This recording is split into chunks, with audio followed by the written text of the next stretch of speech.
Creo que ya podemos iniciar, Eli. ¿Sí? Ya estamos transmitiendo en Facebook. Perfecto. Dame un segundito.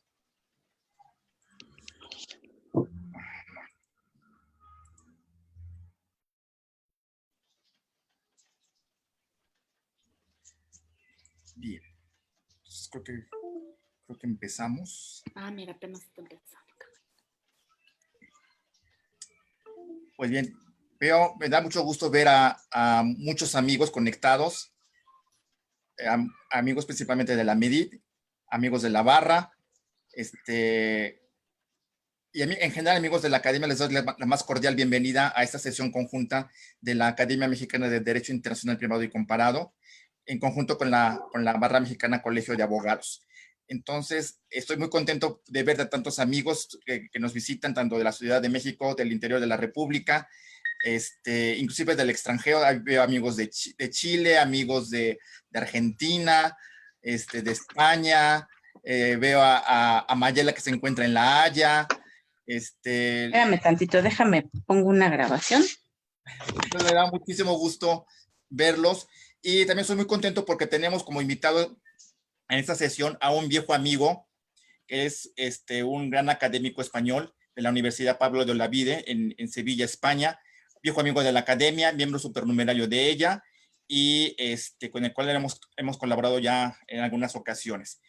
Entonces, antes de iniciar, quiero darle también dos mensajes a los miembros de la academia. El primero de ellos es que ya se hizo, bueno, este es un mensaje general, a público en general, que ya se circuló, y de hecho podrán ustedes ver en la página de la MEDIP la convocatoria a presentar las ponencias para nuestro seminario nacional de este año, que en esta ocasión, dadas las circunstancias por la pandemia, será hecho de manera virtual.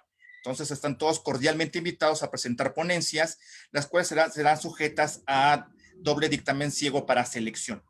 Y como segundo anuncio exclusivo para miembros de AMEDIP, nos vemos el día de mañana también a las 12 horas de la Ciudad de México para analizar y comentar la iniciativa que se presentó recientemente sobre el proyecto de Código Nacional de Procedimientos Civiles y Familiares. Y le cedo la palabra al maestro Juan Carlos Guerrero Valle. Gracias, Eli.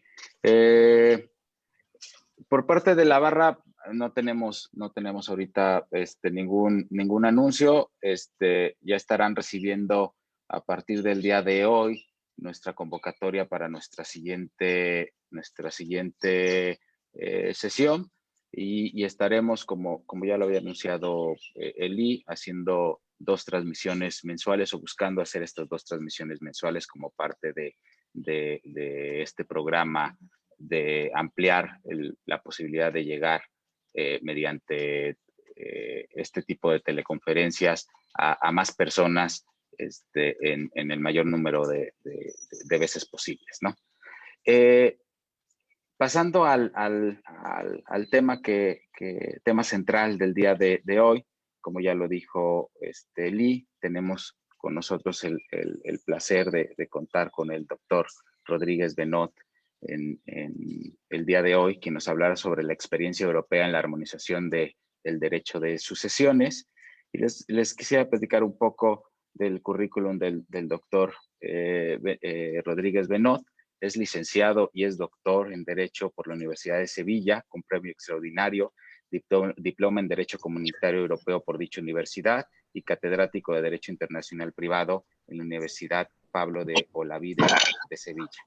autor de más de 150 publicaciones en los principales campos de especialidad: Derecho Procesal Civil Internacional, Derecho del Comercio Internacional, Derecho Internacional Privado de la Unión Europea, Derecho de Familia Internacional, Derecho Internacional de Sucesiones, Derecho Civil Internacional y Derecho Comparado. Ha sido reconocido 5 sexenios de investigación sobre 5 posibles por la Comisión Nacional Evaluadora de la Actividad Investigadora y 5 tramos sobre 5 posibles en actividad docente, investigadora y de gestión por la Comisión Andaluza de Evaluación de los Complementos Autónomos. Miembro del Consejo de Redacción de diversas revistas y editoriales especializadas españolas y extranjeras.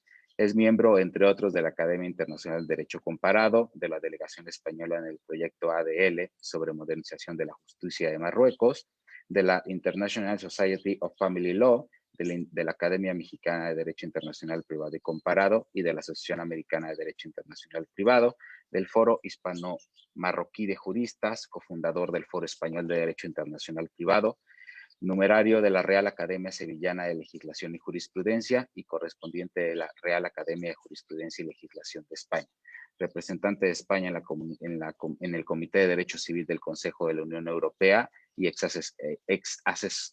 asesor experto, de la Dirección General de Justicia de la Comisión Europea en materia de Derecho Internacional Privado.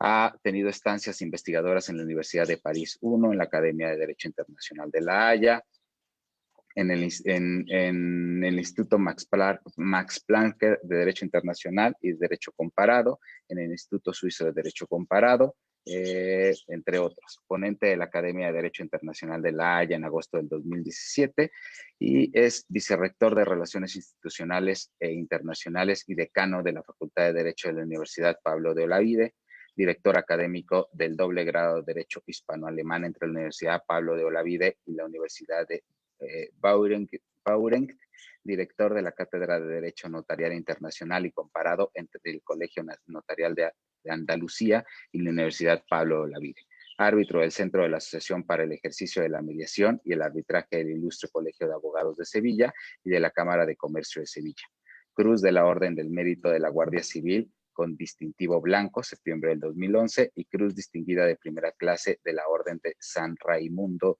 de Peñafort en julio del 2015. Tiene la palabra el doctor Rodríguez Benedict. Muchas gracias. Perdón. Sí, queridos colegas, para mí es un inmenso honor, un placer, una alegría estar en México, no físicamente, pero sí de corazón, en toda América prácticamente, porque así me siento.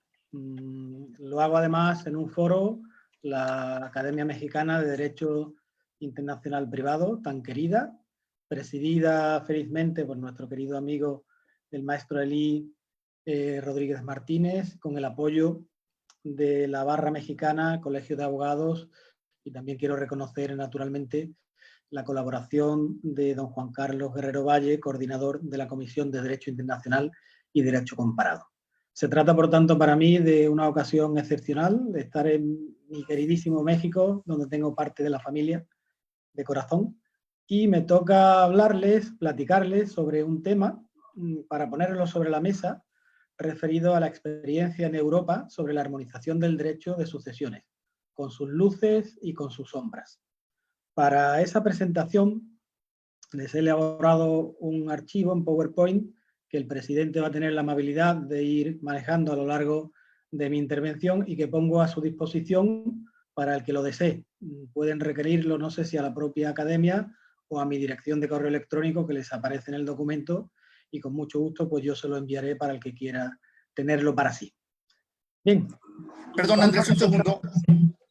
Un segundo. He olvidado comentar y pedirles a todos los asistentes que nos pongan, para efectos de registro, tanto para la Barra Mexicana como para la MEDIP, que nos coloquen en el chat su nombre, la institución, si son barristas, si son miembros de MEDIP o alguna otra institución, y su correo electrónico, por favor. Y perdón, Andrés, tienes nuevamente la palabra. Sí, claro. Como les decía, vamos a comenzar la presentación. Si es tan amable, Eli, de abrir el archivo. Y voy a comenzar con una referencia a la complejidad del fenómeno sucesorio. Pasa, por favor, la siguiente transparencia. Eso es. La complejidad del fenómeno sucesorio en derecho internacional privado, porque un análisis de derecho comparado muy básico, muy elemental, hace que tengamos que distinguir entre principios de solución contrapuestos, por una parte, en lo que se refiere a los bienes hereditarios, y por otro lado, en lo que concierne a las autoridades competentes y al ordenamiento aplicable. Si hacemos ese análisis, veremos que, de una manera muy somera, a la hora de tratar los bienes hereditarios, hay sistemas, hay países que consagran el principio de universalidad, de tal manera que todos los bienes del causante se incluyen, conforman una única masa, con independencia de cuál sea la naturaleza de esos bienes, muebles o inmuebles, corporales o incorporales, y el lugar de su ubicación. En cambio, otros países siguen el principio de fragmentación, que significa que hay tantas masas abiertas, tantas herencias abiertas, como diferentes sean los países donde se encuentren los bienes ubicados y también dependiendo de su naturaleza mobiliaria o inmobiliaria. Siguiente transparencia, por favor. Si analizamos los principios de solución, pues de igual modo nos encontramos con un contraste de soluciones. Por un lado, hay países, los que sostienen el principio de universalidad en cuanto a los bienes, que defienden el principio de unidad, lo que significa que una única autoridad será competente para conocer de toda esa única masa hereditaria y que además declarará aplicable en principio al fondo un único ordenamiento estatal. En cambio, para los países que defienden el sistema de fragmentación, lo que impera es el principio de pluralidad en este campo. ¿Por qué? Porque habrá tantas autoridades competentes para conocer de una sola herencia como países haya donde existan bienes del causante y, por tanto, podrán aplicarse diferentes ordenamientos aplicables al fondo de cada herencia. Siguiente transparencia, por favor. Esto lo tienen reflejado en este cuadrante, que podrán ver tranquilamente, ya le digo, cuando dispongan del documento una vez que lo soliciten, y en él he querido reflejar cómo serían las normas de conflicto en materia sucesoria en función de las distintas concepciones.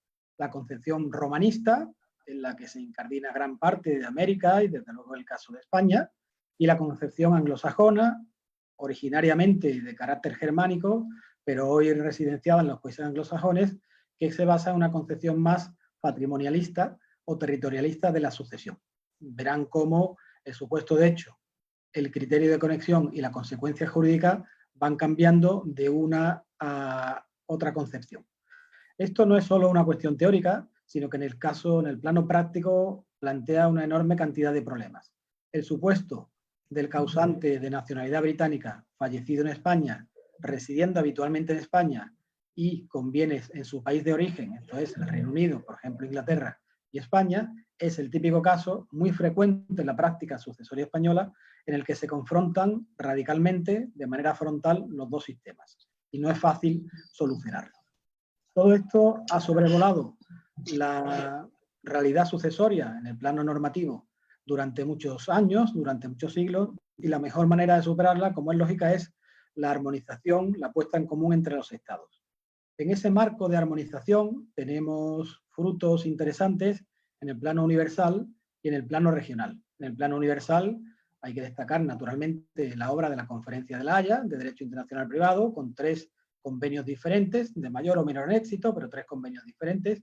Y en el ámbito regional hemos de empezar hablando de América, un ejemplo para nosotros de codificación del derecho internacional privado en todos los planos, y que en este caso se manifiesta tanto en el Código de Bustamante de 1928 como en el Tratado de Derecho Civil Internacional de Montevideo de 1940, donde hay referencias, aunque dispares en cuanto a sus soluciones, al derecho sucesorio internacional.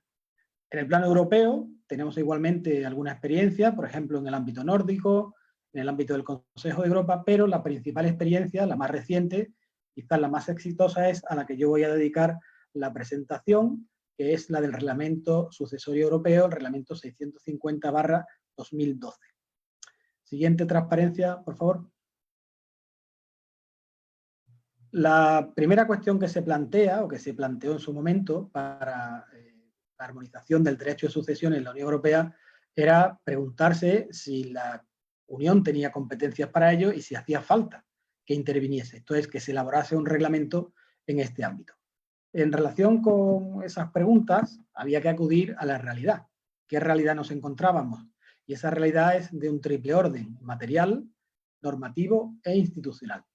En el plano material, la realidad de hace unos 15 años en la Unión Europea, cuando comienzan los trabajos para la armonización, era que se produce una creciente movilidad de ciudadanos, europeos o no, entre el territorio de los 28 estados, un incremento de los matrimonios y sus crisis, sea crisis por la propia pareja, separación, divorcio, nulidad, o por fallecimiento de uno de ellos, que esas personas que se trasladan y se casan adquieren inmuebles en otros estados, y todo eso conforma pues una realidad heterogénea, una realidad transfronteriza de enorme complejidad. Para que se hagan una idea, en el estudio de impacto que realizó la Comisión Europea en 2005, se calculó que al año se abrían en la Unión Europea unas 450.000 sucesiones de carácter transfronterizo, y que una sucesión de esa naturaleza tenía un importe medio, un coste medio de 275.000 euros, que es el equivalente a 7 millones de pesos mexicanos aproximadamente. Es decir, que si multiplicamos esos 7 millones por 450.000 sucesiones, comprenderán que el volumen económico es ingente. La segunda realidad, y que justificaba también la elaboración de una normativa, es precisamente la realidad legislativa, normativa. ¿Por qué? Porque la Unión Europea es fiel reflejo de esa pluralidad que acabo de explicar al principio de mi intervención. Hay sistemas sucesorios anglosajones dentro de la Unión Europea, hay sistemas sucesorios continentales, la de los antiguos países del este, los sistemas nórdicos, los sistemas germánicos más primitivos o más avanzados, es decir, enormemente complejos. Igualmente, en la Unión Europea, dentro de los 28 países, hay un tratamiento muy desigual de la autonomía de la voluntad.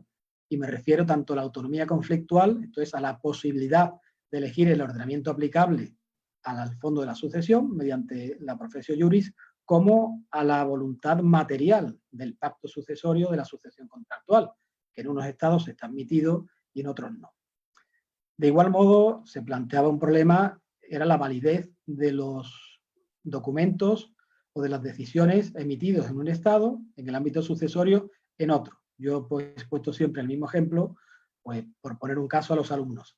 Si un ciudadano británico fallece en territorio español, residiendo allí, por ejemplo en Málaga, se abre la sucesión ante notario de Málaga y el notario emite un acta, un documento, una escritura de adjudicación de herencia en favor de uno de los hijos del causante sobre un bien ubicado en Portugal. Cuando ese hijo se traslada a Portugal al registro de la propiedad para que se inscriba su nombre en la adjudicación hereditaria, se encontrará con que ese documento es plenamente válido en España, pero carece de eficacia alguna en Portugal. Es decir, que hay un obstáculo claro a la libre circulación de decisiones y, por tanto, a la libre circulación de personas y de sus bienes. Y este problema normativo se manifestaba especialmente en el estatus del administrador de la herencia, sea un albacea, sea un administrador nombrado por la autoridad judicial. Y ello se reflejó de manera muy interesante en el caso Hubbard, resuelto por el Tribunal de Justicia de la Unión Europea en 1993, que le resumo porque es una prueba muy evidente del problema al que me estoy refiriendo. Se trataba de un nacional británico, el señor Hubbard, que en testamento había designado a un executor, es decir, a un albacea de su confianza, un solicitor inglés, para, en el caso de fallecimiento, que se encargara de la administración de su herencia. Así ocurre, fallece el señor Hubbard y el solicitor, el abogado, se persona en Alemania, donde el causante era propietario de un bien inmueble, en concreto en la ciudad de Hamburgo. Dadas las facultades que tienen los administradores en el derecho inglés, pues él quiso vender ese inmueble para liquidar el haber y repartirlo entre los herederos, y naturalmente el inquilino del inmueble, es decir, el arrendatario, se negaba a la extinción de ese contrato. Tuvo que presentar una demanda en Alemania, el executor contra el arrendatario alemán, y el arrendatario alemán en aquel momento interpuso lo que se llama la caución de arraigo en juicio, la cautio judicatum solvi, ya desaparecida prácticamente, al menos en el ámbito europeo y de los tratados internacionales, porque al ser el demandante extranjero podría ocurrir que de perder el pleito no abonase las costas del litigio. El letrado inglés consideró que eso era una medida contraria a la libre prestación de servicios como abogado en la Unión Europea, y el Tribunal de Justicia le dio la razón.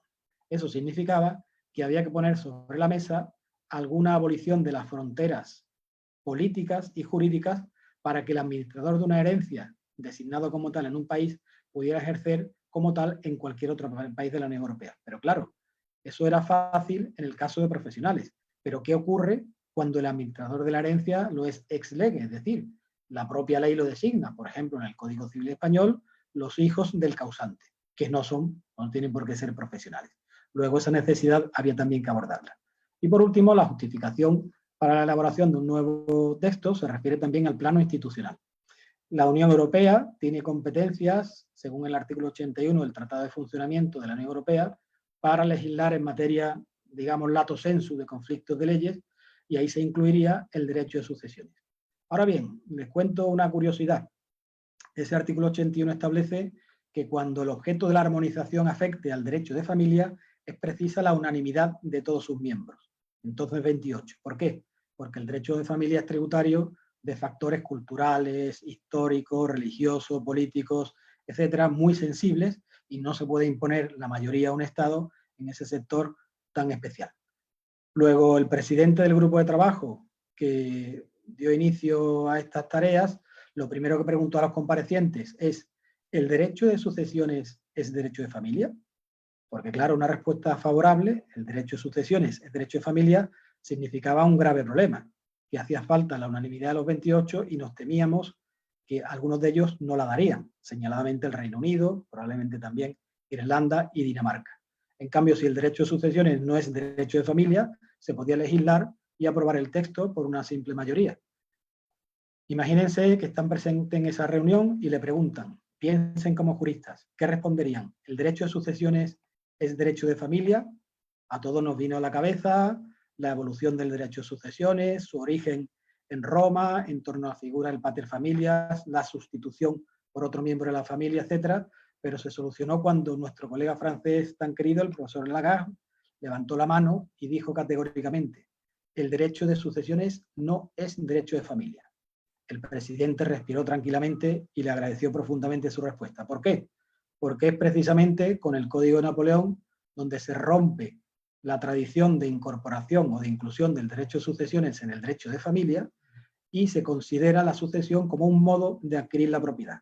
Libro tercero, si no me equivoco, del Código Civil francés, libro cuarto del Código Civil español, y en la mayor parte de la codificación americana así se establece. Por tanto, quedaba resuelta esa duda. Eso sí, la intervención de la Unión Europea sería para armonizar las reglas de derecho internacional privado. Esto es, para eliminar los obstáculos para que la decisión del notario de Málaga fuera plenamente efectiva en el registro de la propiedad de Faro, en Portugal. Esto es, la Unión Europea no tiene competencia alguna en el ámbito sustantivo. Por ejemplo, para decidir quiénes son los herederos, en qué orden son llamados, si cabe la sustitución, si existe legítima, en qué cuantía. Eso es competencia absoluta y exclusiva de cada Estado. La Unión Europea ahí no puede entrar.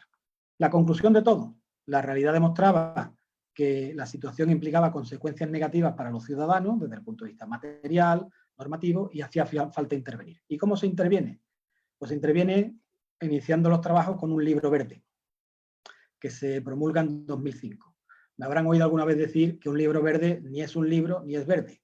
Es un simple documento de reflexión que la comisión promulga al mundo académico, universitario, jurídico, diciendo qué querría regular, cómo lo querría regular y estableciendo un cuestionario para que el que quiera responda a título particular o a título institucional. Con todo ese contenido, esa riqueza del material de respuestas, se van elaborando otros textos, se van celebrando otras reuniones, hasta que termina en una propuesta de reglamento que ya es aprobada definitivamente. Ese reglamento es el reglamento 650/2012, aprobado, por tanto, en la fecha a la que me estoy refiriendo, más concretamente la fecha del reglamento, porque si tienen intención, interés en buscarlo en internet, etcétera. Estamos hablando de 4 de julio de 2012, que es el que trae esta tarde. Siguiente transparencia, por favor. ¿Cómo es ese reglamento? Se preguntarán con ansiedad a esta hora de la tarde. Bien, pues ese reglamento tiene los siguientes caracteres generales. En primer lugar, llama la atención por su extensión, 84 artículos. Es, con diferencia, el reglamento más extenso en el ámbito del derecho internacional privado en la Unión Europea. Y más llamativo que eso aún es que tenga 83 considerandos, lo que se podría llamar la exposición de motivos. Y los 83 considerandos demuestran que hay muchas cuestiones abiertas. Cuando se negocia en Bruselas, en estos foros, y hay un aspecto que no queda cerrado en la discusión de la norma, lo que se hace es, normalmente se dice, esto va a considerando. Después llegará a la comisión y dará una respuesta que queda también abierta. En un futuro será el Tribunal de Justicia de la Unión Europea el que dará la interpretación autónoma común. Por tanto, a mayor número de considerandos, mayor número de problemas abiertos. Y fíjense que hay casi tantos considerandos como artículos. Esto es, por tanto, muy sintomático de la complejidad de este instrumento. Pero es que además les añado que muchos considerandos son de carácter cuasi normativo, es decir, que añaden o incluso modifican cuestiones a lo establecido en el articulado. Es un tema técnicamente muy complejo y muy discutido. Por tanto, cuando vayan a manejar este instrumento, si lo necesitan para un asunto profesional, nunca dejen de leer los considerandos, porque muchas veces la respuesta a su pretensión la encuentran en un considerando. En segundo lugar, es un instrumento de estructura clásica de derecho internacional privado en 3 bloques. Primero, determinación de la autoridad competente. Segundo, determinación del derecho aplicable. Tercero, libre circulación de actos y decisiones. Pero a eso añade, digamos, la joya de la corona, la perla, que es el certificado sucesorio europeo, al que me referiré al final de mi plática.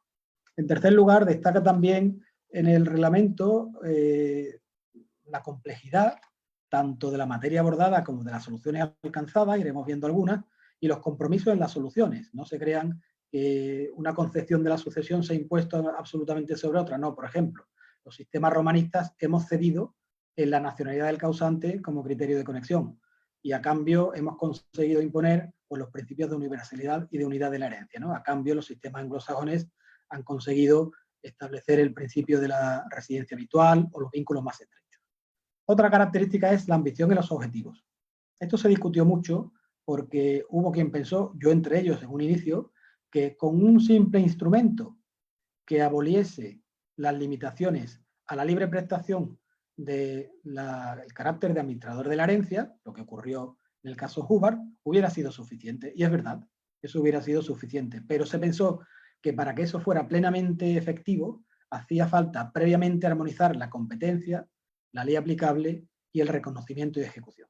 De ahí que los objetivos sean enormemente ambiciosos, pero gracias a ello el éxito ha sido mayor. Otra característica se refiere al ámbito de aplicación territorial. La Unión Europea está conformada actualmente por 27 estados, desde el 1 de febrero ya no lo es el Reino Unido, pero en aquella época sí lo era, y en todo caso lo están aplicando 25 estados, todos, salvo el Reino Unido, digo, sobre Irlanda, perdón, la República de Irlanda y Dinamarca. Curiosamente, el Reino Unido sí participó activamente en las negociaciones porque tenía mucho interés. Piensen que hay 1 millón de británicos residiendo habitualmente, personas ya mayores, con su jubilación en países de buen clima en el resto de Europa, Portugal, España, Francia, Italia, Grecia, y por tanto que plantea muchos problemas sucesorios de estas sucesiones abiertas, como he comentado al principio. Lo que ocurre es que las negociaciones fueron muy complicadas, se cedió mucho a favor del Reino Unido y al final no aceptó participar. Curiosamente, la clave estuvo en el famoso clawback, en el sistema inglés, también el estadounidense, en muchos estados de los Estados Unidos, pues las donaciones intervivos entre cónyuges, por ejemplo, o entre padres e hijos, no computan a efectos sucesorios. Y eso rompe radicalmente la lógica sucesoria en los demás países. Se pactó incluso un sistema transitorio, pero el Reino Unido al final no quiso ceder en ese punto y se quedó fuera. Y en cuanto al ámbito de aplicación temporal, el reglamento se está aplicando desde el 17 de agosto de 2015. Esto es, para las personas fallecidas en esa fecha o a partir de esa fecha. Ahora bien, hay una disposición transitoria al final del texto interesante que permite aplicar el reglamento retroactivamente a aquellos testamentos que hubieran elegido la ley aplicable o que hubieran resuelto la sucesión del causante de manera similar a como lo hizo posteriormente el reglamento. Esto se ha hecho también para favorecer precisamente a esos británicos, por ejemplo, residentes en España en cerca de 400.000, para que no se vieran sometidos a la ley española, como ahora veremos, sino a la ley anterior. Imagínense un nacional mexicano que residiese habitualmente en Francia, que hubiese otorgado testamento en 2012, donde hubiera elegido como aplicable el derecho mexicano, por las razones que quisiese, pues es perfectamente posible que, falleciendo después de 2015, pues se le aplique el reglamento pese a que el testamento es anterior por esta disposición transitoria que le digo. Siguiente transparencia, por favor. Pasamos ahora al ámbito de aplicación material y a las definiciones del reglamento. El reglamento incluye un ámbito de aplicación material muy amplio, muy ambicioso también, que abarca el íter global de la sucesión. Esto es, desde el óbito del causante hasta el momento final en que sus bienes, sus derechos, son transmitidos en cuanto a su propiedad o su posesión a los herederos o a los legatarios. Basta con que visiten el artículo 23 para que vean que cubre prácticamente todo el íter sucesorio. Y además, el reglamento en el artículo 3 incluye una serie de definiciones propias, específicas del reglamento, para evitar el odioso conflicto de calificaciones. De modo que nos libramos de ese problema a la hora de aplicar o de interpretar la norma. Y a eso se añade que estos preceptos son objeto de una interpretación exclusiva y autónoma por parte del Tribunal de Luxemburgo, el Tribunal de Justicia de la Unión Europea. Eso garantiza, por tanto, no solo un texto uniforme, sino también su interpretación uniforme y su aplicación uniforme. Por ejemplo, entre esas definiciones está la de sucesión mortis causa. Cualquier forma de transmisión mortis causa de bienes, derechos y obligaciones, ya deriva de un acto voluntario en virtud de una disposición mortis causa o de una sucesión ab intestato. Por tanto, incluye la sucesión testada, la intestada, la pactada, la legal y, naturalmente, ahí se incluye también la adjudicación de la herencia, la administración de la sucesión y la liquidación de la misma. No lo dice expresamente en qué consiste, pero el reglamento naturalmente se aplica a las sucesiones con carácter transfronterizo. Esto es, donde haya un elemento extranjero relevante que lo ponga en contacto con al menos dos ordenamientos jurídicos. Si el elemento extranjero presente en una sucesión es de la mínima importancia que no reclame la intervención de otro ordenamiento, de otro estado, pues naturalmente estaremos fuera del reglamento. Bien, siguiente transparencia, por favor.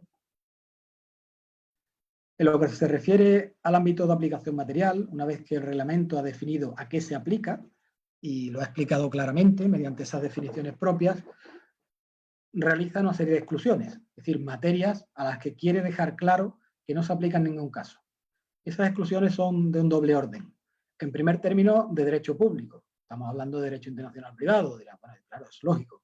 No se aplica a materias aduaneras, administrativas o la fiscalidad. ¿Es que la fiscalidad sucesoria no es importante? Pues sí, importantísimo. Y de hecho, muchas veces es el rompeolas del derecho internacional privado, donde se manifiestan todos los problemas de derecho internacional privado cuando llega el problema de la liquidación de los impuestos sucesorios junto con el régimen económico matrimonial. Pero cuando nos reunimos, digamos, los privatistas en estos foros, lo primero que hacemos es dejar fuera la fiscalidad por una razón muy simple, porque no tenemos ni idea de derecho fiscal, eso que lo lleve otro sector de la comisión. Pero sí hay ciertas materias de derecho privado, que es el otro bloque que se excluye, que pueden estar relacionadas con el derecho sucesorio que expresamente se excluyen. Consulten el artículo 1, apartado segundo, y verán todo ese elenco de materias que, pudiendo estar relacionadas con el derecho sucesorio, expresamente se excluyen por diversas razones técnicas que no voy a explicar, pero en la mayor parte de los casos porque tienen su propio reglamento en la Unión Europea. Es importante, para entender el funcionamiento del reglamento en este campo, que el reglamento se aplica a la adquisición por vía sucesoria de un derecho real sobre un bien. Esto es, si el causante inglés que residía en Málaga, cuya sucesión se ha abierto ante notario de Málaga y que va a ser distribuida entre sus hijos, residentes en Inglaterra, en España, en Portugal, etcétera, tenía una serie de bienes, la adjudicación vía hereditaria de esos bienes está cubierta por el reglamento. Por tanto, ese es el gran mérito del reglamento, que es el instrumento perfecto para la atribución de la propiedad, de la posesión, por la vía sucesoria. Ahora bien, como he dicho muchas veces también en relación a este punto, hasta un determinado punto, el reglamento no entra en el registro de la propiedad. Aquí la delegación española negoció con una línea roja, a la vista de la importancia que tiene el derecho hipotecario registral en España, la función del registrador de la propiedad y mercantil, de manera que no se quiso que el reglamento entrase en ese punto. Por tanto, una vez que haya que inscribir en Portugal, en España, en Francia o en Croacia, donde corresponda, Todo lo relacionado a la naturaleza de los derechos reales, su publicidad o registro, dependerá del derecho registral del estado de ubicación del registro, es decir, de la lex registri. Eso, por tanto, hay que tenerlo presente porque serán dos leyes aplicables. Uno a la transmisión sucesoria propiamente dicho y el otro a los apuntes registrales. Siguiente línea, por favor. Aclarado todo esto, vamos a comenzar con las cuestiones muy brevemente, no las vamos a ver a fondo como es lógico, básicas del reglamento. La primera, les decía, es la determinación de la autoridad competente. En la puerta de entrada, arriba tenemos un cartel que dice unidad y universalidad. Una única autoridad estatal va a ser competente para conocer de toda la herencia y esa herencia, como digo, está conformada por todos los bienes del causante con independencia de su naturaleza y del lugar donde se ubiquen. Por tanto, si el nacional mexicano ha fallecido en Francia, donde se ha abierto su sucesión y se resuelve ante notario francés o ante juez francés, lo que decide el juez francés, en teoría, afectaría los bienes del causante ubicados en México. Otra cosa es que en la práctica eso se pueda producir, porque ahí, como bien saben, si la teoría es esta, que es muy hermosa, en la práctica pues funcionamos con testamentos parciales o los famosos testamentos implícitos. Esto es, que se hacen en las diferentes jurisdicciones, en los diferentes países, de manera más o menos armonizada para la feliz sucesión del causante. El reglamento, además, utiliza la expresión de tribunal, no dice autoridad. Esto es una mala traducción, porque cuando hablamos de autoridad nos referimos no solo a la judicial, sino también en algunos casos a autoridad que no es judicial, como los notarios. Esto se debe a que algunos países del antiguo imperio austrohúngaro, Austria, Chequia, Eslovaquia, ocurre en esos países que los notarios tienen una función judicial muy clara, como delegado de la autoridad judicial, ¿no? Y por tanto podrían ser también, incluso en España. España ha admitido que los notarios en determinados ámbitos puedan ser considerados autoridad a efecto del tribunal. Por tanto, lo que un notario realice a través de un documento como autoridad judicial circulará como decisión judicial, como después veremos. Bien, pues las reglas para determinar la autoridad competente son muy simples. Cabe primero la posibilidad de elegir entre los que litiguen sobre la herencia del causante la autoridad competente. Pero esa posibilidad es muy limitada, porque, por ejemplo, si los herederos están litigando, los herederos de ese causante mexicano que residen en España, en México, en Francia, están litigando, pues únicamente podrían ponerse de acuerdo para elegir como competente a la autoridad del Estado de la nacionalidad del causante si el causante eligió como aplicable el ordenamiento de ese Estado. Es decir, que hay una doble limitación forum ius. Y además, en este caso no sería posible porque siendo de nacionalidad mexicana, como es natural, una autoridad mexicana no va a ser competente por un reglamento europeo. Por tanto, esta posibilidad se estableció, pero de manera muy limitada. La regla importante es la siguiente. A falta de esa elección de autoridad competente entre los que están afectados por la sucesión, será competente la autoridad del país de la última residencia habitual del causante. ¿Y qué es la residencia habitual? Todos lo hemos estudiado en Derecho Internacional Privado. O mejor dicho, no lo hemos estudiado porque no hay una definición normativa positiva. El reglamento tampoco la incorpora, pero sí que incluye dos considerandos importantísimos, el 23 y el 24, que les aconsejo que lean, dando una serie de criterios para determinar cuándo, o mejor dicho, dónde residía habitualmente el causante, incluso para establecer presunciones en el caso de que no haya un único estado de residencia habitual. Lo relevante es que se trata de un concepto abierto que tiene que acreditar un vínculo estrecho y estable entre el causante y un país, y eso lo va a decidir la autoridad ante la que se presente un asunto, en la que va a verificar si ese estado es el de la última residencia habitual o no. Como yo he dicho también muchas veces, la residencia habitual es un pleito dentro del pleito, o un prepleito, porque quien consiga acreditar la residencia habitual del causante en un país habrá traído hacia sí, hacia sus intereses, hacia los de su cliente, la competencia en cuanto al Estado y la ley aplicable, como veremos. Siguiente transparencia, por favor. La siguiente transparencia se refiere precisamente al segundo bloque del reglamento, la determinación del ordenamiento aplicable. De nuevo, a la hora de abordar esta cuestión, el marco de entrada viene definido por los dos principios de unidad y de universalidad de la herencia.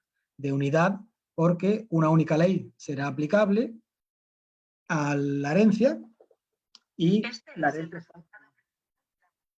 Perdón, lo he activado.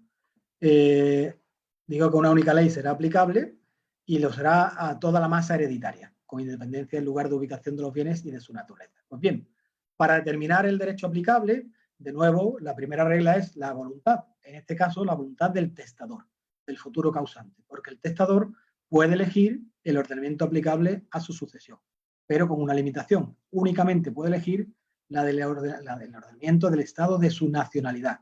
Piensen, repito, en el mexicano residente en París, que de no elegir se vería sometida a su sucesión al derecho francés, como ley del país de su residencia habitual, y por razones patrióticas, culturales, de interés que sea, pues él quiere que su sucesión se rija por el derecho mexicano. Puede hacerlo perfectamente. Elegirá el derecho mexicano, lo hará por escrito en el testamento, disposición similar, e incluso se admite la elección tácita. Esto es también muy interesante porque soluciona muchos pleitos. Yo tengo que analizar qué dijo el testador en su testamento, aunque no hiciera elección expresa de la ley, y si del conjunto de circunstancias se desprende que quiso que se aplicase el derecho mexicano, por ejemplo, haciendo referencia continua a preceptos del Código Civil de la Nación o del Estado de la República, pues podría ser aplicable.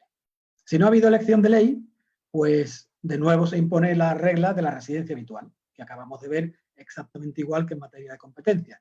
Se aplicará el ordenamiento del país de la última residencia habitual del causante, con la complejidad de la concreción y la importancia de la concreción de la residencia habitual del causante. Pero aquí se añade, y esta es una técnica claramente anglosajona, con mucho éxito en la codificación internacional y también en europea, y incluso nacional en muchos países de Europa, a título nacional, que es la aplicación de los vínculos más estrechos. ¿Por qué? Porque puede ocurrir que, a pesar de que la residencia habitual del causante sea una, del conjunto de circunstancias, yo convenza a la autoridad de que la sucesión del causante que nos trae esté más estrechamente vinculado con un país diferente. Por tanto, la solución, como cada vez que se aplica hasta la cláusula, no va a llegar hasta el final. Siguiente transparencia, por favor. En lo que se refiere al derecho aplicable, para terminar ya con este punto, hay un punto, un criterio, un aspecto muy relevante, y es lo que tradicionalmente llamamos el carácter erga omnes o eficacia universal del derecho aplicable. Esto es, el derecho declarado aplicable lo será aunque se trate del de un Estado no parte. Por tanto, si el nacional mexicano ha otorgado testamento, en el testamento ha elegido el derecho mexicano y la sucesión se abre ante notario francés, pues el notario francés aplicará el derecho mexicano a la sucesión del causante, aunque México no forma parte del reglamento, evidentemente. ¿Por qué? Pues por el carácter universal o erga omnes, que se originó en la Conferencia de La Haya y está totalmente asumido en la Unión Europea en los ámbitos reglamentarios.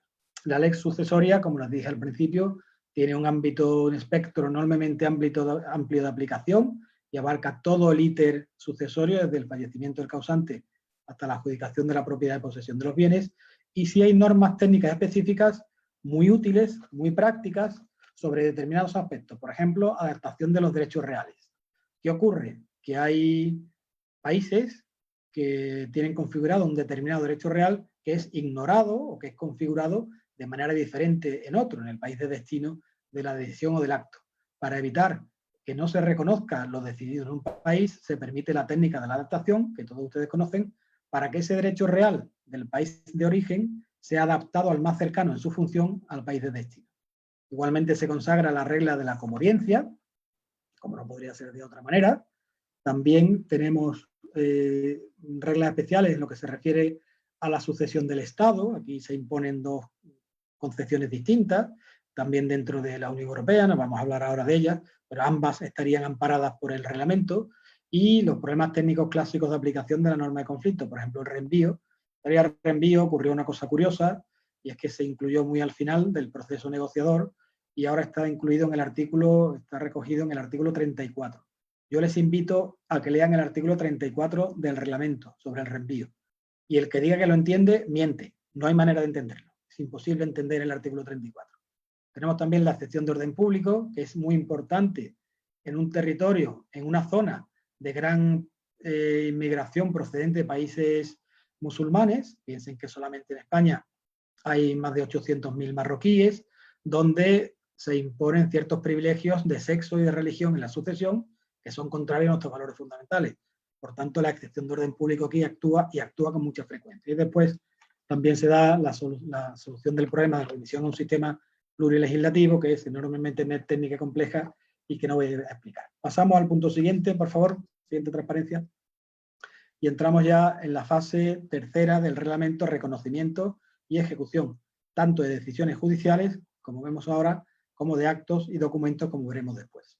En lo que se refiere a las decisiones judiciales, no entro en mucho detalle porque las soluciones que aporta el reglamento son las clásicas en materia de armonización europea. El reconocimiento es automático porque se basa en el principio de reconocimiento mutuo. Hay confianza en que lo decidido por un Estado tiene que ser reconocido en el resto de Estados. Y se reducen al mínimo los motivos de denegación del reconocimiento. Son muy tasados y, desde luego, uno de ellos no es la posibilidad de impugnar la decisión por razones de fondo. Son todos motivos relacionados con cuestiones formales o relacionadas o vinculadas al orden público, procesal o material. También se prevé la eficacia transfronteriza de las transacciones judiciales, cuya fuerza ejecutiva se reconoce una vez que sean declaradas ejecutivas. Siguiente transparencia. Gracias. De mayor interés quizás es el reconocimiento y ejecución de actos auténticos. Tengan en cuenta que en la práctica forense los problemas sucesorios rara vez llegan a los tribunales, se resuelven casi siempre en sede notarial. Y aquí lo que se plantea es que un documento público auténtico emitido por la autoridad de un Estado, formalizado o registrado en un Estado, en el ámbito sucesorio, debe ser reconocido con el mismo efecto en cualquier otro Estado. Piensen en una declaración notarial de heredero. Algo tan simple y tan habitual en materia sucesoria. Pero curiosamente, el artículo 59 no utiliza el término reconocimiento, utiliza el término aceptación. Un término flexible, ambiguo, porque se quiso reservar una cierta posibilidad de control de ciertos documentos notariales procedentes de algunos países, de los que no hay una garantía, etcétera. En fin, y ha quedado la cuestión un poco abierta. De nuevo, es el principio de confianza mutua el que rige toda esta materia. El documento extranjero notarial sucesorio se reconoce de manera automática y tendrá fuerza ejecutiva si lo posee en el Estado de origen. Y, por ejemplo, los actos notariales, cuando el notario no es autoridad del artículo 3, circulan por esta vía, como le he dicho, una simple declaración notarial de heredero. Siguiente paso. Bien, vamos a ir concluyendo con el último bloque que aborda el reglamento, que es, les decía, el del certificado sucesorio europeo, que es la culminación del reglamento y la gran aportación práctica y también teórica. ¿Cuáles son sus caracteres? En primer lugar, el certificado sucesorio europeo es facultativo. Es decir, quien lo desee puede solicitar la expedición de un certificado sucesorio europeo a la autoridad competente y es además compatible con otros certificados nacionales. Piensen que en Alemania, por ejemplo, existe el Erbschein, que en buena medida ha sido el modelo utilizado para toda la Unión Europea, incluso los grants de la jurisprudencia inglesa o, por poner otro ejemplo, los actes de notoriété de Francia, ¿no? Del derecho francés. Por tanto, una persona en Alemania puede solicitar un Erbschein y un certificado sucesorio europeo, solamente uno de ellos o ninguno.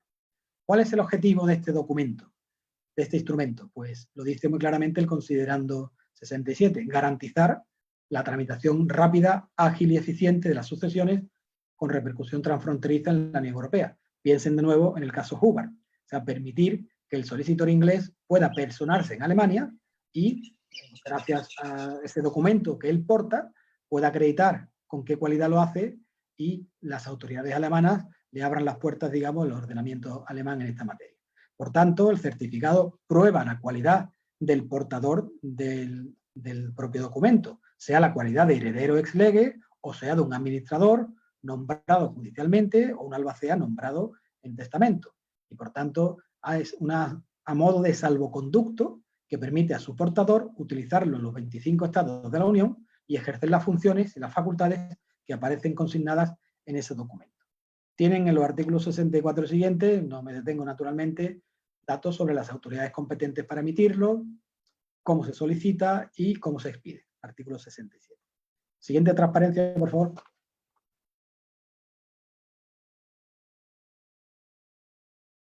Sí, se nos ha ido la presentación.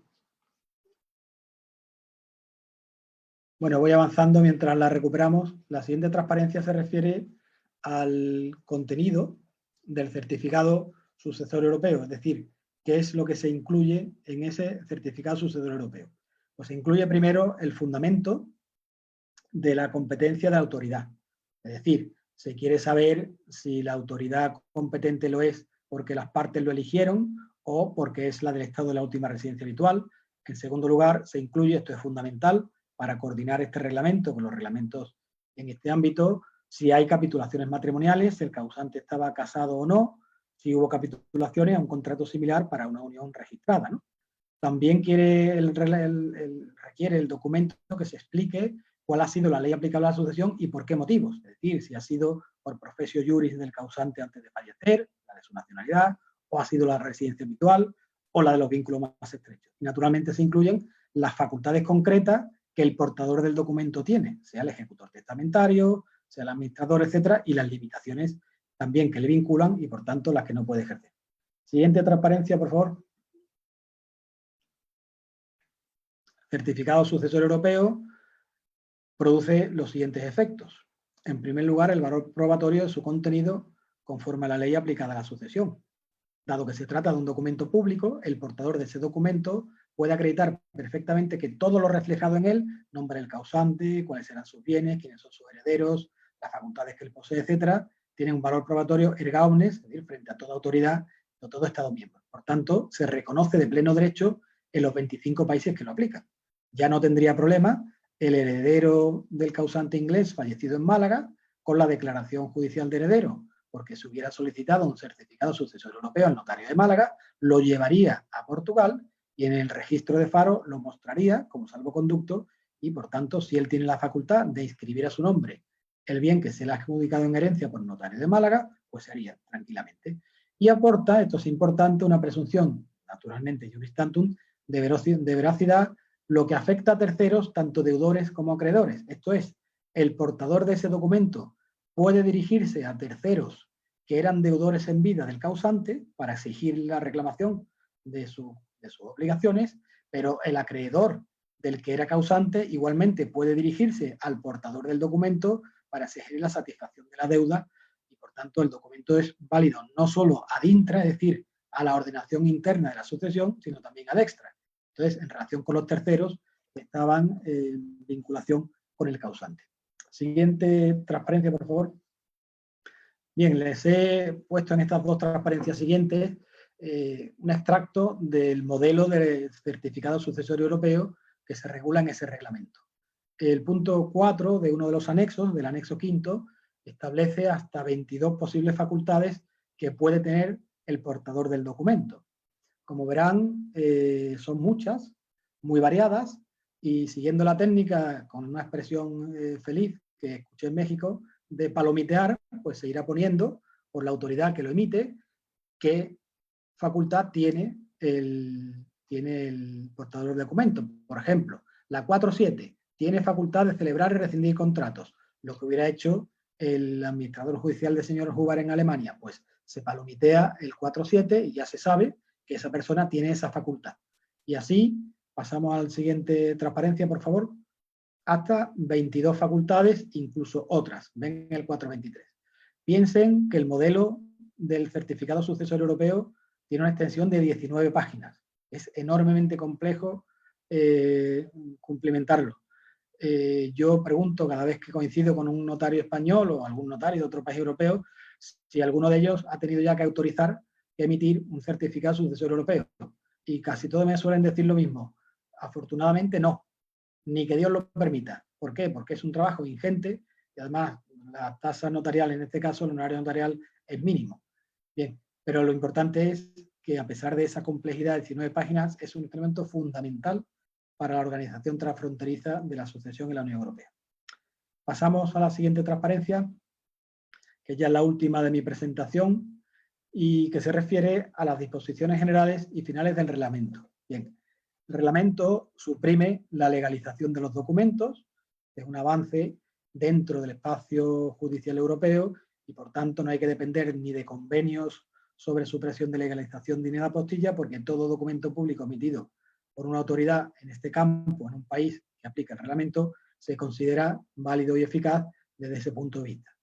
En segundo lugar, disciplina también las relaciones con otros instrumentos, sean convenios bilaterales o multilaterales de otros países o con otros posibles reglamentos. En tercer lugar, indica a los estados que comuniquen a las autoridades de la Unión cuáles son sus autoridades nacionales competentes. Entonces, en una página web del Espacio Judicial Europeo, de e-Justicia, si yo quiero saber algo sobre la autoridad sucesoria en Polonia, porque no conozco ese mundo, necesito una aproximación, puedo entrar ahí y saber qué autoridades ha designado la República de Polonia en los distintos ámbitos del reglamento y cuáles son sus competencias. Por tanto, eso se puede visitar en todos los idiomas oficiales de la Unión, que son 23. Desde el punto de vista temporal se establece una cláusula de revisión, como en todos los reglamentos. Una vez que lleve aplicándose 10 años, se valorará la práctica de esa aplicación, así como la jurisprudencia del Tribunal de Luxemburgo para reformarlo en un sentido o en otro. Y por último, pues el reglamento no aborda una cuestión que sí es relevante, importante, que es la coordinación, no digamos ya un registro único, que sería lo ideal, sino al menos la coordinación entre los registros testamentarios nacionales. No todos los países tienen registros testamentarios, ni mucho menos, pero en aquel caso de que los haya, pues hubiera sido interesante una coordinación al menos. Esto no lo hace el reglamento, es una exigencia que quizás fuera más allá de lo que requiere el momento normativo, el momento de la construcción europea, y en todo caso sí que tenemos en el ámbito de la Unión, el momento europeo, en el Consejo de Europa, un convenio que nos facilita las cosas en este campo, que es el Convenio de Basilea de 1972. Siguiente transparencia, por favor. Bien, y dicho todo esto, pues yo dejo de aburrirles de oficio y con muchas ganas, con mucho interés, les aburriré a instancia de parte si hay alguna pregunta entre el público. Por tanto, quedo a disposición de lo que disponga nuestro querido presidente. Muchas gracias por su atención. Muchas gracias, Andrés. Soy Leonel Pérez Nieto. Hombre, qué alegría, qué honor. Querido profesor. Mucho gusto de tenerte en México, aunque sea virtualmente. Sí. Esperamos en algún seminario nuestro de que vengas. Sí, sí, claro, encantado. Y quería yo hacerte el comentario. Yo estudié internacional privado hace 50 años en Francia y recuerdo que uno de los problemas que uno veía con un poco de temor y de falta de medios para abordarlo era precisamente el sector del el derecho testamentario internacional. Incluso México, siendo un país de naturaleza básicamente territorialista, tiene algunos problemas que en este momento te lo comento. Pero lo que yo quería decirte es que para una persona como yo es un sueño lo que acabas de decir. Es realmente una maravilla lo que han hecho ustedes, cómo verdaderamente han universalizado todo el sistema. Ojalá lo pudiéramos haber hecho nosotros en los años 70 y principios de los 80, en que tuvimos las convenciones interamericanas de derecho internacional privado, pero teníamos el mismo problema. Nadie quería ceder un criterio territorialista que no pudimos mover y nos quedamos sin ese tipo de convenciones. Termino para decirte que desafortunadamente en México, para la ejecución de sentencias sobre bienes inmuebles, se establece la jurisdicción exclusiva de los tribunales mexicanos. Entonces, ahí tenemos todavía un escollo que esperamos algún día quitarlo, como hemos ido quitando los múltiples escollos territorialistas de nuestra legislación. Te felicito y te agradezco mucho que hayas estado con nosotros. Muchas gracias. Soy yo quien tiene que agradecer a la MEDIP, al querido doctor, amigo, compañero Leonel Pérez Nieto Castro, que haya intervenido. Sí, le diré que el reglamento también aborda la cuestión del testamento tanto en cuanto al fondo como en cuanto a la forma. No lo he desarrollado, evidentemente, por razones de tiempo, pero en materia de forma lo hace de manera muy inteligente. Dice, aquel Estado de la Unión Europea que aplique el reglamento, por ejemplo España, que sea parte en la Convención de La Haya del 61, sobre reforma de las disposiciones testamentarias, ese aplicará la Convención de La Haya. Y aquel Estado de la Unión Europea que no sea parte en la Convención de La Haya, son pocos, pero algunos hay, pues aplicará las normas formales del testamento del propio reglamento que ha reproducido el Convenio de La Haya. Es decir, que el Convenio de La Haya, como tanta obra de La Haya, es, gracias a Dios, sigue siendo esa fuente inagotable de soluciones de derecho internacional privado de la que hoy vive, entre otras, la Unión Europea, ¿no? Y en el caso que plantea, pues eso es muy interesante, porque si el nacional mexicano fallecido en Francia, cuya herencia con carácter universal ha sido resuelta por el notario francés, que adjudica, o por un juez francés que adjudica la propiedad de un inmueble ubicado en México a uno de los hijos, y eso hay que reconocerlo en México, evidentemente no tendría eficacia. Ignoro si Francia tiene tratado con México, España tiene el convenio del 89, pero que excluye la sucesión, convenio muy interesante, pero que habría que actualizar, incluso yo creo que ampliar, y eso nos lleva, como buen jurista, como buen abogado que es usted, a plantear a los herederos pues los famosos testamentos implícitos.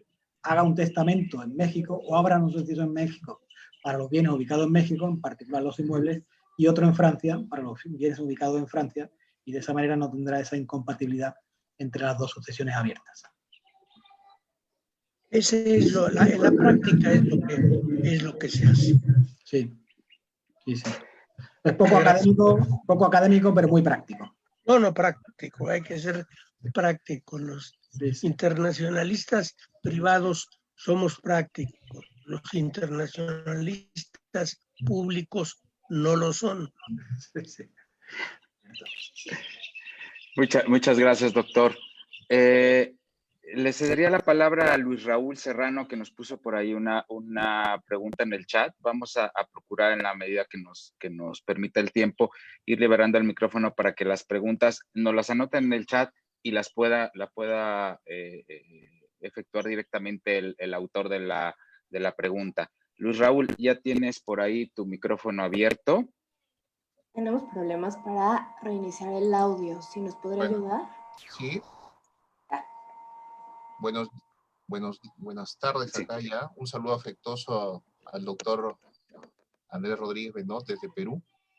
Y bueno, tenía una consulta que parece que cuando estos diálogos con el maestro Pérez Nieto, a quien saludo afectuosamente, que no lo veo desde el evento en Guadalajara, Universidad Panamericana, tuvimos el honor de compartir mesa con él. La pregunta es la siguiente. Por ejemplo, en México, ya que dio el ejemplo, claro, ya se habría contestado, en el sentido de que es mejor tratar con testamentos parciales, ¿no? Sí. Y eso un poco se contestó, pero en realidad, aquí un poco, para un poco redondear la idea, en el ámbito, digamos, de la OEA, de las convenciones interamericanas, no tenemos el mismo sistema. ¿Cómo usted podría determinar de que alguien, por ejemplo, en México, alguna república latinoamericana, tendría que necesariamente hacer un testamento en su país y luego a nivel Unión Europea tratar diferente, ¿no? Y eso también sería aplicable entre países de las Américas, ¿no? Sí, la tarea fundamental para que esa sucesión tuviera éxito es evidentemente el abogado, del consejero jurídico. Ese es el que, asesorando a su cliente próximo al fallecimiento o pensando en su futuro óbito, pues le aconsejara que hiciera distintos testamentos. Pero no solo tiene que convencer al futuro causante o testador, sino también a los herederos, porque el testamento simplícito, el testamento parcial, es muy útil. Los testamentos parciales son muy útiles si los futuros herederos están conformes con que eso se haga. En el caso español es muy frecuente, por ponerle un ejemplo, el caso del británico, ya le digo, cansado en primeras nupcias en el Reino Unido, divorciado o viudo, que se traslada jubilado a España, celebra segundas nupcias con una nacional española de otro país de la Unión, tiene hijos del primer matrimonio, hijos del segundo, bienes en una sesión, no en tercer país, etc. Entonces, en ese caso, nosotros asesoramos y decimos, mire, ¿cómo organizo mi futura sucesión? Pues, mire, lo ideal es que sepamos dónde tiene usted bienes, qué testamentos se van a abrir en cada caso y cómo lo vamos a regular, y que sus futuros herederos estén conformes. Porque si los futuros herederos no están conformes con esa atribución previa, digamos el reparto previo de bienes, para nada nos sirven los testamentos simpliciter. En el caso este, por ejemplo, normalmente la viuda segunda querrá siempre que se aplique el derecho español, si no se ha dispuesto nada, porque le concede el usufructo de 1/3 de la herencia del causante, en tanto que el derecho inglés no le concede nada. Y en cambio, los hijos del primer matrimonio querrán que se aplique el derecho inglés porque se lo conceden todo y nada a la segunda esposa de su padre. Entonces, si eso no conseguimos armonizarlo con carácter previo y estabular los países, compartimentar los países con los distintos testamentos, es muy complejo. En España, además, la jurisprudencia de la Dirección General de los Registros del Notariado se manifiesta en contra de esos testamentos simpliciter, pero ese es un debate doctrinal muy abierto sobre el que ahora, en fin, no me voy a pronunciar. Perdón, ¿me permite una repregunta? Sí, claro. El tema de la nulidad, o sea, si hubiera ese conflicto que usted ha mencionado, que no acepta, podría usarse una nulidad testamentaria también, ¿no? ¿Y eso cómo se ventilaría? Lo que ocurre es que sería parcial. Ocurriría que si uno de los testamentos, imagínese que el causante ha otorgado 2 testamentos, uno para los bienes ubicados en México, otro para los bienes ubicados en Francia. Si uno de los testamentos fuera nulo, pues se acudiría a la sucesión legal establecida en México. Siempre habrá solución en cuanto al fondo, ¿no? O sea que tampoco eso evita, quiere decir que eso permite que siempre tendremos una caída con una red de fondo, que es la sucesión legal o intestada en cada país. Disculpa, y en este punto en especial, nosotros tenemos que si no tiene domicilio, no tiene residencia habitual, es el último domicilio del causante. Sí. Entonces aquí sería una regla de conflicto que regresaría en el caso que estás planteando a Francia. Sí. La Unión Europea, en cambio, en el reglamento no incluye para nada el domicilio. Lo ha obviado. Incluye como criterio potente en competencia y en ley aplicable la residencia habitual y, como hemos visto, con carácter subsidiario la nacionalidad, si así se elige. Pero el domicilio se ha ignorado. Precisamente yo creo para evitar esos conflictos de calificación entre domicilio y residencia habitual.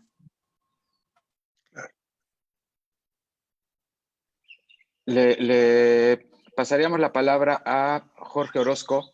Jorge, estamos liberando por ahí el micrófono para que puedas plantear la pregunta.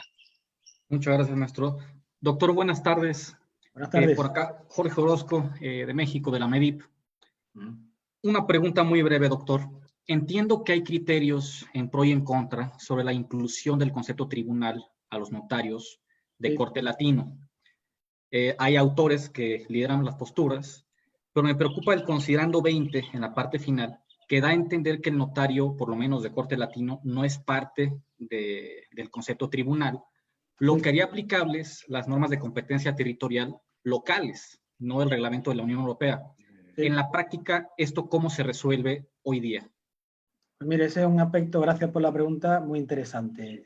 Primero por el debate que hubo en el propio seno de la Unión Europea y después cómo se ha trasladado ese debate a cada país. En el caso de España, por ejemplo, o mejor dicho, en el caso europeo, por empezar por el principio, se tuvo muy claro que el notario latino, el notario puro del sistema latino, el de México, el de España, por poner un caso, no es autoridad a los efectos del reglamento. Eso no significa que a sus decisiones, a sus actos no se aplique el reglamento, sí que se aplica, porque los documentos que intervenga circularán como... Por tanto, el documento, el notario latino puro no forma parte, salvo que un Estado indique que en determinados supuestos ese notario además cumple funciones jurisdiccionales. Es lo que ha hecho España. El Reino de España comunicó que en determinados supuestos, para las sucesiones intestadas, etcétera, etcétera, el notario tenía facultades judiciales. Por tanto, el notario español interviene con una doble naturaleza, como juez o como tribunal por el artículo 3. Entonces, como decía, ese documento circulará como decisión judicial y fuera de esa competencia. Como usted muy bien indica, la clave está en la sujeción a las reglas de competencia. En el primer caso está sujeto a las reglas de competencia del reglamento, autoridad elegida por las partes en litigio o residencia habitual, y en el segundo no. En el segundo se aplican las normas de nuestro reglamento notarial, que es libertad absoluta. Pues bien, en España hubo un debate muy interesante porque digamos que desde un punto de vista político, un sector del notariado quiso ser autoridad a los efectos del reglamento, porque consideraba que eso era un plus para su cualidad notarial. Y es verdad que podía serlo, pero en la práctica era muy negativo, porque ya no puede ir no pueden ir los herederos al notario que quieran elegir en todo territorio nacional, sino que tienen que ir forzosamente al del estado de la última residencia habitual del causante. En la práctica, podríamos decirlo, los notarios españoles han perdido clientela por someterse al reglamento. En las materias, insisto, en que el notario ejerce como juez. La prueba está en que los siguientes reglamentos que se han elaborado sobre régimen económico del matrimonio y efectos patrimoniales de la unión registrada, España no ha incluido al notario como autoridad judicial, porque ha habido una crítica, porque han perdido, en ese sentido, digamos, capacidad de trabajo, ¿no? O sea, que es un tema abierto de que el Estado lo está haciendo de manera diferente. Muchas gracias, doctor. Sí, perdón. Karina, teníamos una siguiente pregunta de Mujica. Sí, tenemos una pregunta de Pablo Mujica. Le estamos abriendo su micrófono para que pueda formularla, por favor. Primero que nada, doctor, agradecerle una vez más su exposición y quería preguntarles si ha habido algún intento de armonizar las disposiciones de herencias forzosas o si prevé que haya o pueda haber un esfuerzo para armonizar estas disposiciones. Sí, la Comisión Europea, que digamos que es el órgano motor legislativo de la Unión, es una estructura muy peculiar, la estructura legislativa de la Unión, no lo ha dicho claramente, pero siempre apunta a que habría que dar un paso más y no quedarse en la armonización de normas de derecho internacional privado puro y duro, e incluso incidir en materia de sucesión material. Y ahí entraría naturalmente, como bien dice, la sucesión intestada, es decir, establecer quiénes son los llamados a la herencia, en qué orden, en qué cuantías, si cabe la sustitución, etc. Pero ese debate no pasa ninguna línea. Ningún Estado lo admite y sobre todo Alemania, que es el que tiene mucho peso en la Unión Europea, como saben. Se niegan tajantemente a que sus competencias exclusivas en la ordenación sucesoria nacional puedan ser armonizadas por la Unión Europea. Por tanto, de momento, eso no está en una perspectiva de trabajo inmediata y creo que no lo estará tampoco en el futuro. Muchas gracias. Tenemos por ahí una pregunta de Eduardo Tapia. Si nos puede ayudar el licenciado Eduardo Tapia con su micrófono, no podemos reiniciarlo desde aquí.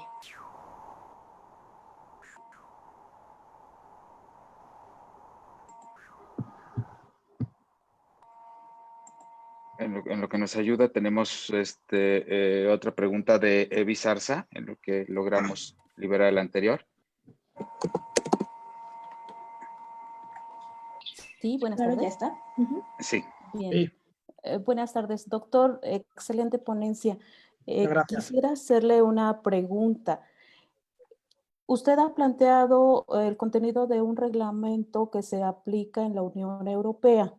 Sin embargo, ante su extenso conocimiento, seguramente sabe la situación en esa materia que se vive en las Américas, particularmente en los países latinoamericanos. ¿Considera usted útil y posible que se estructurara un instrumento jurídico de esa naturaleza para nosotros tener un mecanismo similar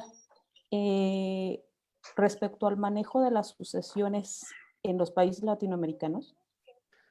Gracias por su pregunta. Lo que yo les he explicado, no piensen que es todo un mundo de maravilla, de luces. Tienen también sus sombras, muchas. Me he limitado a exponer la experiencia europea, pero esa experiencia en algunos aspectos pues, deja mucho que desear, ¿no? Por tanto, hay que aprender o hay que tomar nota de la experiencia europea para lo bueno y para lo malo. Las Américas, del continente americano, estudiando este asunto desde hace muchos años, siempre me llamó la atención, lo ha explicado muy bien el doctor Pérez Nieto, que la CIDIP no haya incidido, al menos que yo sepa, a fondo en esta materia. Es una lástima porque el modelo de armonización y de codificación del derecho internacional privado en las Américas, en la CIDIP, es mucho más avanzado, lo ha sido durante mucho tiempo, mucho más fructífero que en Europa. Y de hecho ha sido un espejo en el que mirarnos muy frecuentemente, ¿no? Pero curiosamente en ese punto se produjo una paralización de la obra codificadora. Ignoro las razones internas. Este tipo de instrumento habría que plantearlo en América, a mi entender, desde una doble perspectiva. Digamos, hacia los países iberoamericanos, por una parte, y segundo, hacia los vecinos del norte, Estados Unidos y Canadá. En el primer plano, las soluciones internas y conflictuales son muy similares, son muy parecidas. Las fuentes de la codificación son muy cercanas, muy paralelas, y por tanto quizás ahí no sea tan precisa una armonización de derecho internacional privado como sí lo hace falta en la Unión Europea, donde las soluciones son muy dispares. Pero en cambio, en relación con Estados Unidos de América o con Canadá, claro que sería muy interesante, porque entiendo que la realidad que se produce en la Unión Europea se produce igualmente en América respecto de nacionales mexicanos residentes en Estados Unidos, en Canadá, o de estadounidenses con intereses residentes en Estados Unidos, en México, perdón, etcétera, etcétera. Y ahí sí que chocan frontalmente los grandes sistemas sucesorios.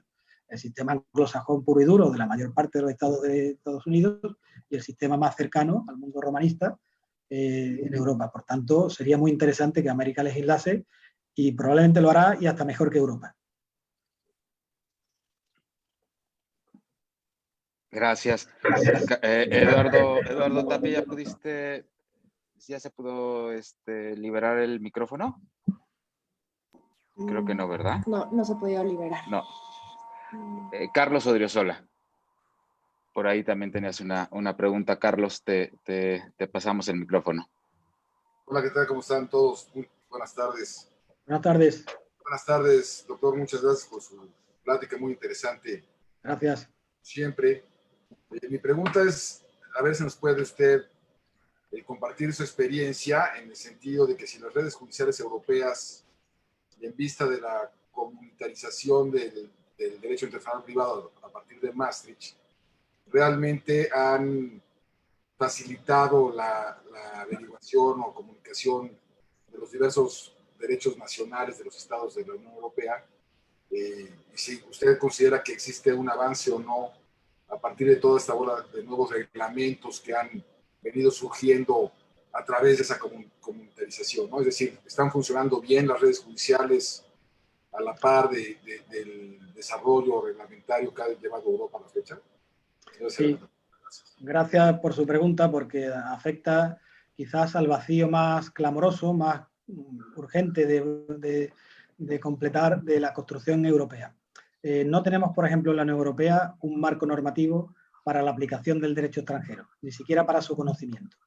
Entonces, eso queda al arbitrio de las normas de cada Estado. Si es el notario español, si es el notario francés o si es el notario italiano el que abre la sucesión y resulta aplicable el derecho de otro país de la Unión Europea, tendrá que hacerlo en la mayor parte de los casos conforme a los instrumentos que su propio Estado establece. Es verdad que hay un convenio del 68 de Londres, se aplica a varios Estados de la Unión Europea, es muy útil, pero es muy infrautilizado. Entonces, eso se combate, ese vacío, de momento, de una doble manera. Por un lado, hay algunas páginas web muy interesantes que tienen de manera actualizada un contenido básico sobre el derecho sucesorio de los demás países de la Unión Europea. Si entran en la página que le digo, que se llama e-Justicia, todo junto, o e-Justice, en inglés si prefieren, verán que cuando acceden ahí y entran en el bloque de sucesiones, pues pueden entrar, por ejemplo, digo yo, pues en Estonia, y yo puedo averiguar en Estonia cuáles son las autoridades competentes para decidir sobre una herencia, cuáles son las normas sobre la sucesión intestada, quiénes son los llamados, si existe un usufructo del cónyuge supérstite, etcétera, etcétera. Es verdad que es una información limitada, pero es una información oficial y actualizada. Y hay también otra página que se llama European Successions, si lo meten en internet todo junto en un buscador, European Successions, sucesiones europeas, donde también pueden encontrar información en el ámbito del Consejo del Notariado de la Unión Europea de 22 países en cuanto a su ordenamiento sucesorio. Yo personalmente sostengo que cada vez que se trate de aplicar el ordenamiento de un país de la Unión Europea por una autoridad de otro país de la Unión Europea, esos instrumentos deberían ser suficientes. Deberían ser suficientes porque, como digo, es información actualizada y oficial vertida por cada Estado. No se ha dado ese paso. Hay alguna tímida jurisprudencia que se adentra en ese campo, pero no se hace. Debería darse ese paso. Y hay otra vía que usted ha avanzado pues, con muy buen criterio, que es la de la cooperación. También el sistema de cooperación de las redes judiciales en la Unión Europea en materia penal y en este caso en materia civil permite que una autoridad de un Estado, por ejemplo el notario francés, pues se comunique con el notario maltés, con la autoridad maltesa, mejor dicho, para saber algo sobre el derecho sucesorio maltés y que esa información sea aportada al procedimiento que se está siguiendo en origen en Francia, por poner un caso, ¿no? Pero no dejan de ser instrumentos parciales y limitados. Queda pendiente esa gran tarea que desde luego sería muy interesante de abordar en los próximos años. Muchas gracias. Gracias. Por ahí tenemos una pregunta de Luis Salcedo Roa. Si puede liberar su micrófono. Ya está liberado. Ya, muchas gracias. Gracias, doctor, por su exposición. Mi Gracias. pregunta es en el sentido de la arbitrabilidad de las sucesiones. En concreto, bueno, cuando menos en México, a mí me parece que la vía siempre es nada más o la sede judicial o el notariado. Algunos exponentes del arbitraje, como el doctor González de Cosío, han peleado por asumir que efectivamente el orden jurídico mexicano permite la arbitrabilidad de las sucesiones, como lo pueden permitir muchos otros sistemas, muchas otras jurisdicciones. El considerando 20, en cuanto a la referencia a la palabra tribunal, nos permitiría englobar la concepción de un tribunal arbitral al que los herederos quieren acudir para dirimir la controversia que existe en la sucesión? Pues mire, en teoría no. En teoría no, porque el reglamento no hace referencia en ningún caso a la posibilidad de arbitraje, ni siquiera tampoco de mediación. La mediación lo hace en algún momento muy de pasada, ¿no? Como un instrumento útil. Y se ha centrado únicamente en autoridad, tribunal, entendido como autoridad judicial pura y dura. Sí es verdad que podría ocurrir que en algún sistema de algún país de la Unión Europea, un árbitro, conforme a su sistema jurídico propio, ejerciese funciones jurisdiccionales por delegación de la autoridad. Podría ocurrir perfectamente, no tengo ahora mismo en la cabeza que eso ocurra en ninguno, pero podría pasar. Y si eso ocurriese y se plantease un litigio, a través de la técnica de la cuestión prejudicial, se elevaría la cuestión al Tribunal de Luxemburgo y es el que decidiría si ese árbitro que en un país pueda ejercer funciones jurisdiccionales entraría en el concepto de tribunal del artículo 3 y del considerando 20 que también señala. Cuando lo diga el tribunal, en el sentido que sea, formará parte del acervo del reglamento y por tanto vinculará a todos los estados. Pero no, de momento no entraría ahí. Es más, la Unión Europea no ha legislado nada en materia de arbitraje porque ha considerado suficientes tanto el Convenio Europeo de Arbitraje del 61 como el Convenio de Nueva York y no ha querido, por tanto, duplicar esfuerzos en ese campo.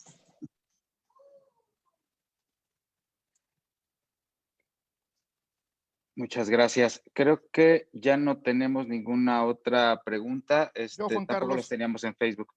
Adelante, Eli. Sí, Perdón. doctor, antes que nada agradecerle su excelente ponencia y quiero hacer una pregunta referente a los foros, a la competencia de los foros.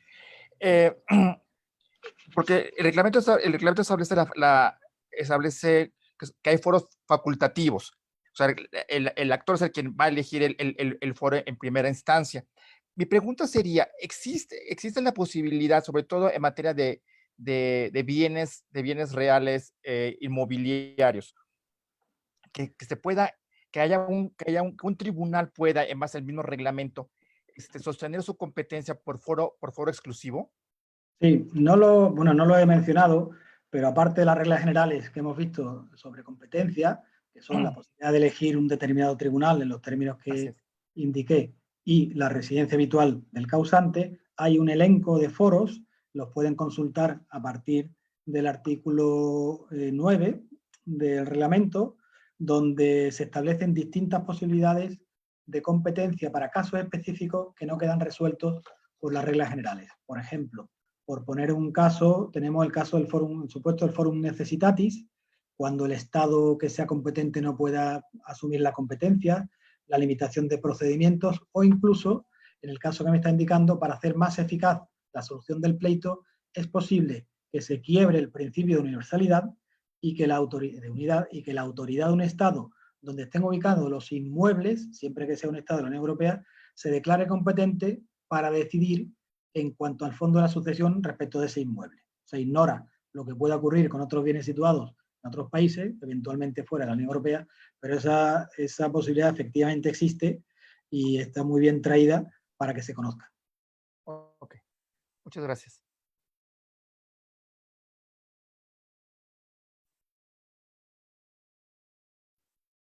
Juan Carlos, no te oímos. Perdón.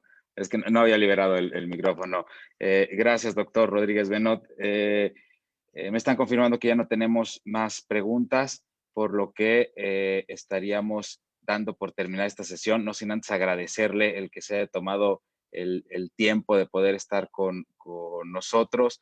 La verdad es que el poder participar de estos conocimientos y de estas pláticas y de estas interacciones, ahora con motivo de estas videoconferencias es muy, muy ilustrativo tanto para nosotros como para el resto de los que están participando a través de esta plataforma en Latinoamérica, ¿no? Le cedería la palabra al maestro Eli Rodríguez por si hay algo más que comentar. Sí, yo quiero nada más comentar, traer a la memoria que hace aproximadamente unos 2 años, usted, doctor Rodríguez Benot, me confirmará, hace 2 años tuvimos una sesión conjunto entre la Universidad Pablo de Olavide, el Instituto de Investigaciones Jurídicas de la UNAM, la Escuela Libre de Derecho y la AMEDIP. Tuvimos precisamente un seminario sobre derecho sucesorio internacional, del cual surgió precisamente esta obra que quiero compartir con ustedes, Derecho Sucesorio Comparado, las experiencias española y mexicana en un contexto internacional. Yo le pediría que nos explique en 3 minutitos esta obra, por favor. Gracias. Como bien indica nuestro presidente, se trata de una obra que recoge la puesta en común tanto del pensamiento jurídico mexicano como el pensamiento jurídico español del derecho sucesorio, en perspectiva comparada, como muy bien se explica. Entonces el texto, efectivamente, fruto de esa iniciativa que se tuvo y que ojalá podamos retomar en algún momento entre universidades españolas y mexicanas y el amparo de AMEDIP y de otras instituciones, y recoge, ese contenido en la siguiente perspectiva. En primer lugar, en el plano del derecho internacional privado propiamente dicho, analizando el reglamento y las normas de conflicto de derecho internacional privado de los países en presencia, con aportaciones muy brillantes de la doctrina mexicana. En segundo lugar, hay también una aproximación procesal importante. Tengan presente que a todos los aspectos sustantivos y conflictuales de la sucesión se añade la importancia que tienen las normas procesales del Estado del Foro o de otros estados donde tengan que tener eficacia las normas. En tercer lugar, hay un bloque relacionado con el derecho civil puro y duro, entonces con las soluciones materiales que tanto el derecho mexicano, con su diversidad normativa, como el derecho español, también con su diversidad normativa regional, aportan. Y por último, la perspectiva que es inevitable, que antes avancé, la perspectiva tributarista o fiscalista, es decir, la liquidación de los impuestos sucesorios en las relaciones entre los dos países. Por tanto, es una obra que está coordinada por varios autores, entre ellos nuestro querido presidente, y que ha sido un éxito editorial, al menos aquí en España. Está editada por Tirán Lo Blanc, que es una de las editoriales jurídicas más prestigiosas en España y también en América, porque me consta que tiene sede en la Ciudad de México. Muchísimas gracias, doctor. Bueno, yo también quiero agradecer al doctor Rodríguez Benot su excelente exposición. La verdad es que bastante claro. El reglamento es muy complejo. Yo he tenido oportunidad de leerlo en varias ocasiones y es bastante complejo, pero la verdad es que ha sido un gran avance en la unificación del derecho, en la armonización del derecho internacional privado. Y creo que también coincido en que puede ser un gran modelo para América Latina. Quiero agradecerle nuevamente su participación, felicitarlo por su brillante exposición, recordarles a nuestros amigos de la MEDIP que el día de mañana tenemos reunión a las 12 del día y agradecerles a cada uno de ustedes el interés y su asistencia y su tiempo y disponibilidad por acompañarnos. Si no hay más, pues muchísimas gracias y nos vemos en la siguiente sesión que sería el próximo jueves. Karina, si me recuerdas. Jueves, ¿qué jueves es? ¿Cari? Jueves 25 Jueves a 25, las 5 de la tarde. A las 5 de la tarde. donde tendremos una mesa de debate relacionada con el COVID y sus impactos en el derecho internacional privado mexicano. ¿De acuerdo? Pues muchísimas gracias nuevamente. Un saludo a todos y que tengan muy buena tarde. Gracias. Gracias por acompañarnos. Un saludo a todos. Saludos. Saludos, Mayela. Gracias.